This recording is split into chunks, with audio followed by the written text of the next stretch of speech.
Aceitei o convite do meu irmão para jantar com os pais da noiva dele. A condição era simples: não dizer que somos irmãos. O pai dela é presidente da Ordem dos Advogados do Estado. Você entende o problema? Meus pais até me sentaram longe da mesa principal para facilitar a mentira. Quando o presidente da Ordem dos Advogados chegou, ele deu uma volta pela sala e, ao me ver, parou completamente. Ele se virou para meu irmão e perguntou: Você conhece essa mulher? Meu nome é Adriana Cole. Tenho 39 anos e aprendi há muito tempo que a humilhação soa mais cruel quando é proferida educadamente. Meu irmão provou isso numa terça-feira à noite, 3 dias antes de um jantar que deveria celebrar seu futuro. A mensagem chegou enquanto eu ainda estava na minha mesa, revisando um resumo que estava na minha fila desde a manhã. À primeira vista, parecia mais um ajuste de última hora. Mais uma pequena instrução de uma família que passou décadas me transformando em algo mais fácil de explicar em festas. Quase deixei o telefone de lado.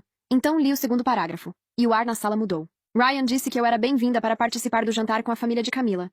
A condição era simples. Eu não deveria contar a ninguém que éramos irmãos.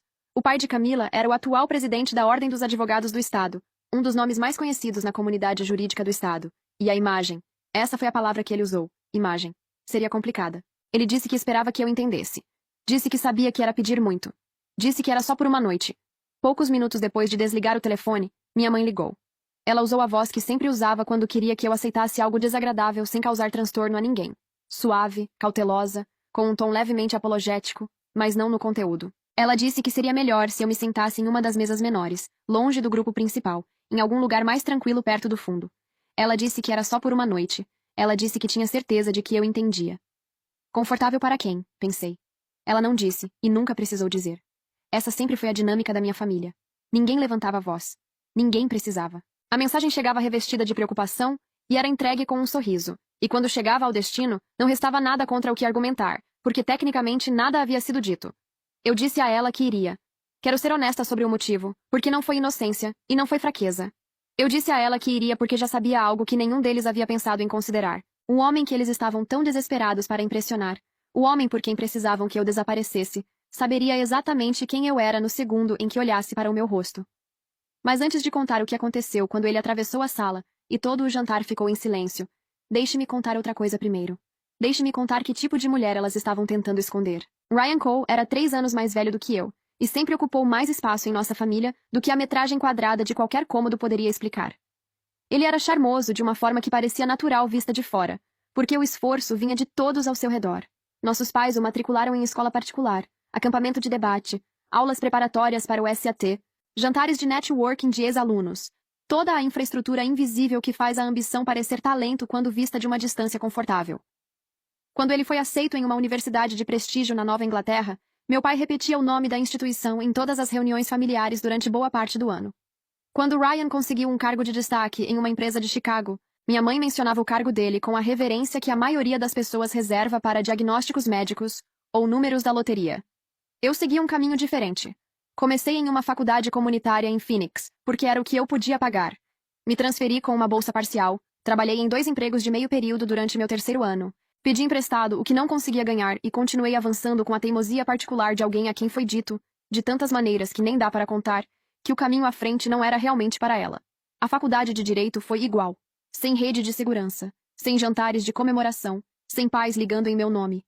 Apenas 700 páginas de leitura por semana, uma xícara de café de posto de gasolina sempre à mão e o entendimento íntimo de que, se eu quisesse uma vida de verdade, teria que construí-la sozinha a partir de matéria-prima que ninguém mais se oferecia para preparar.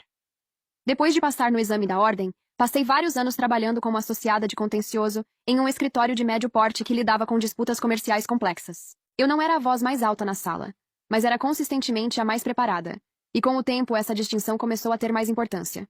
Por fim, mudei-me para a Procuradoria-Geral do Estado, onde passei anos montando processos contra empresas e indivíduos que discretamente haviam se acomodado com a suposição de que ninguém estava observando de perto o suficiente. Alguns desses casos foram resolvidos antes do julgamento, outros não.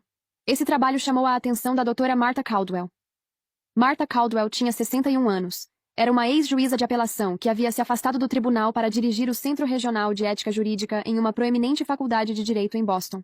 Ela tinha o tipo de reputação que a precedia nas salas. Advogados que haviam argumentado contra ela em seus primeiros anos ainda mencionavam seu nome com uma combinação particular de respeito e cautela, da mesma forma que soldados falam sobre um terreno do qual ficaram felizes por terem sobrevivido. Ela era exigente sem ser rude e rigorosa sem ser cruel, o que fazia com que seus padrões parecessem menos um castigo e mais uma elevação. Ela se tornou minha mentora durante uma bolsa de estudos que recebi aos 40 anos. Uma bolsa para a qual eu havia me candidatado 2 vezes antes de ser selecionado. Ela leu meu trabalho antes de concordar em me aceitar. Ela não me ofereceu o cargo por generosidade. Ela o ofereceu porque disse que minha análise era clara, e meu raciocínio se mantinha sob pressão, e que essas 2 qualidades juntas eram mais raras do que a maioria das pessoas na área queria admitir. Ao longo dos 2 anos em que trabalhei de perto com ela, ela se tornou algo que eu não tinha tido muito na minha vida. Alguém que me escolheu sem condições. Não por causa do meu sobrenome. Não por causa de quem minha família conhecia. Não porque eu tivesse me transformado em uma versão mais fácil de apresentar em um jantar. Ela viu o que eu era capaz de carregar e me apoiou. Quando contei a ela sobre a mensagem de Ryan, esperava irritação da minha parte. O que recebi, em vez de... Se você não quiser esperar a parte 2, pode assistir a história completa no meu canal do YouTube. Basta clicar em compartilhar, depois em mais e, em seguida, tocar no link do YouTube aqui no meu perfil. Ou pesquisar por Isa Reddit no YouTube.